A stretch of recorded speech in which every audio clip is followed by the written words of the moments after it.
एक फकीरा आया शिरडी गाँव में, आ बैठा वो नीम की ठंडी छाँव में। होठों पे मुस्कान है चाले पाँव में, आ बैठा वो नीम की ठंडी छाँव में।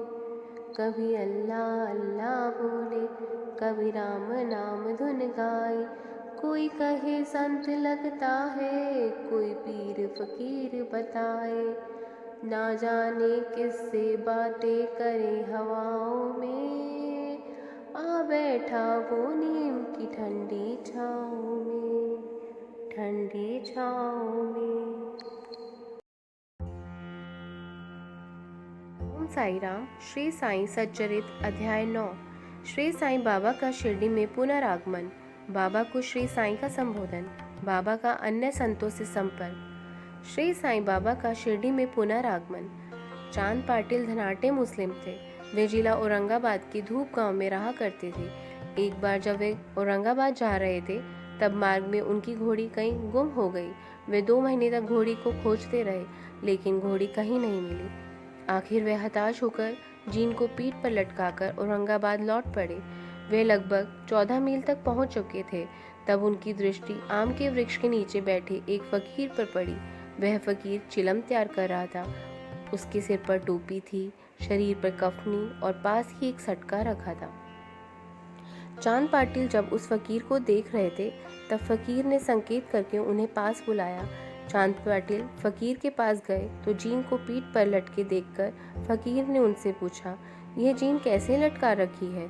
तब चांद पाटिल ने हताशा भरे स्वर में कहा, क्या बताऊं, 2 महीने पूर्व जब मैं औरंगाबाद जा रहा था, तब मार्ग में मेरी घोड़ी कहीं गुम हो गई। बहुत खोजा लेकिन नहीं मिली। यह जीन उसी की है। फकीर ने पाटिल के प्रति सहानुभूतिपूर्वक कहा, जरा नाले के आसपास भी ढूंढ कर देख लो, हो सकता है यहीं कहीं चल रही हो। चांद पाटिल ने नाले के आसपास देखा तो एक स्थान पर अपनी घोड़ी को चरते देख उन्हें घोर आश्चर्य हुआ। उन्होंने अनुमान लगा लिया कि यह कोई सामान्य फकीर नहीं है, कोई पहुंचा हुआ फकीर है। घोड़ी को साथ लेकर जब पाटिल फकीर के पास पहुंचे, तब तक फकीर ने चिलम भरकर तैयार कर ली थी। चिलम तो तैयार थी, लेकिन चिलम सुलगाने के लिए अग्नि व चिलम पर लपेटने के लिए साफी को गीली करने के लिए जल की आवश्यकता थी। यह दोनों ही चीज़ें पाटिल को वहां नजर नहीं आई। तब पाटिल ने देखा कि फकीर ने चिमटा जमीन पर घुसेड़ा और ऊपर खींचा तो चिमटे में अंगारा था जो धधक रहा था। फकीर ने वह अंगारा चिलम पर रखा, फिर सटके से जमीन पर जोरदार प्रहार किया, जो उस स्थान से जल का फव्वारा फूट पड़ा।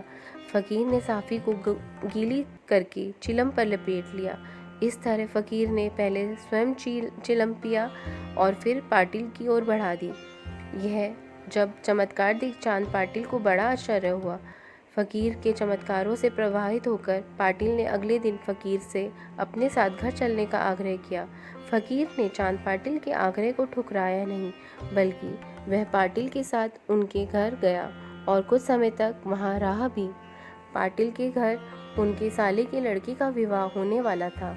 बारात शिरडी जाने वाली थी, इसलिए चांद पाटिल शिरडी जाने को बंदोबस्त करने लगे। वह फकीर भी बारात में गया। विवाह संपन्न हो गया और बारात सुख सकुशल धूप गांव आ गई, लेकिन वह फकीर शिरडी में ही रुक गया और फिर जीवन भर वहीं रहा।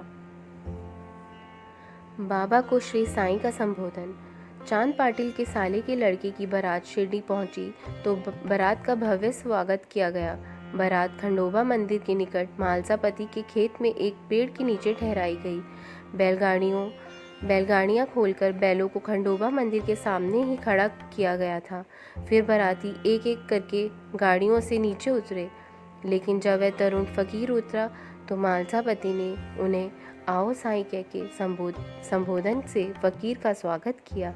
फिर वहां उपस्थित अन्य लोगों ने भी तरुण फकीर को साईं कहकर ही सम्मानित किया। इसके बाद से तरुण फकीर श्री साईं के नाम से प्रसिद्ध हो गया और फिर सर्वत्र उसे श्री साईं बाबा का नाम से प्रसिद्धि मिली। बाबा का अन्य संतों से संपर्क। शिरडी में श्री साईं बाबा का मस्जिद में रहने लगे। श्री साईं बाबा ने के रहने से पूर्व उस मस्जिद में देवीदास नामक एक संत अनेक वर्षों से रहा करते थे। बाबा उन्हें बहुत चाहते थे। बाबा उनके साथ कभी हनुमान मंदिर में रहते तो कभी चावड़ी में रहते थे। कुछ समय व्यतीत हुआ था कि एक अन्य संत जानकीदास भी शिरडी में आ पहुंचे। श्री साईं बाबा का अधिकतर समय जानकीदास से वार्तालाप में व्यतीत होता था। यदा कदा जानकीदास भी बाबा के पास चले आया करते थे और काफ़ी समय तक बातचीत करते रहते थे। इसी तरह पूर्ण तांबे के पारिवारिक वैश्य संत गंगागीर भी अक्सर श्री साईं बाबा के पास आते रहते थे। जब गंगागीर ने पहली बार श्री साईं बाबा को बगीचे में पानी देते देखा तो उन्हें बड़ा आश्चर्य हुआ। संत गंगागीर स्पष्ट शब्दों में कहा करते थे कि शिरडी परम भाग्यशालिनी है, जहाँ एक अनमोल हीरा है। शिरडी वासियों, जिन्हें तुम इतना श्रम करते देख रहे हो, ये कोई सामान्य आदमी नहीं है, यह पहुँचे हुए संत हैं। शिरडी की धरती को सौभाग्यवश ही ऐसा अनमोल रत्न मिला है। कुछ शिरडी वासियों के साथ शिरडी में पधारे अक्कलकोट महाराज के एक प्रसिद्ध शिष्य संत आनंदनाथ ने भी ऐसा ही कहा था कि हालांकि बाहरी दृष्टि से ये सामान्य आदमी नजर आते हैं, लेकिन यह सामान्य आदमी नहीं है। इसकी अनुभूति शिरडी वासियों को भविष्य में होगी। बाद में आनंदनाथ येवला मठ लौट गए। यह तब की बात है जब शिरडी साधारण सा गांव था और श्री साईं बाबा की आयु भी कम थी। ओम साई नमो नमः। ओम साई राम। ओम साई राम। कोई गलती हुई हो तो मुझे क्षमा करना। अब हम कल अध्याय 10 का अध्ययन करेंगे। ओम साई राम।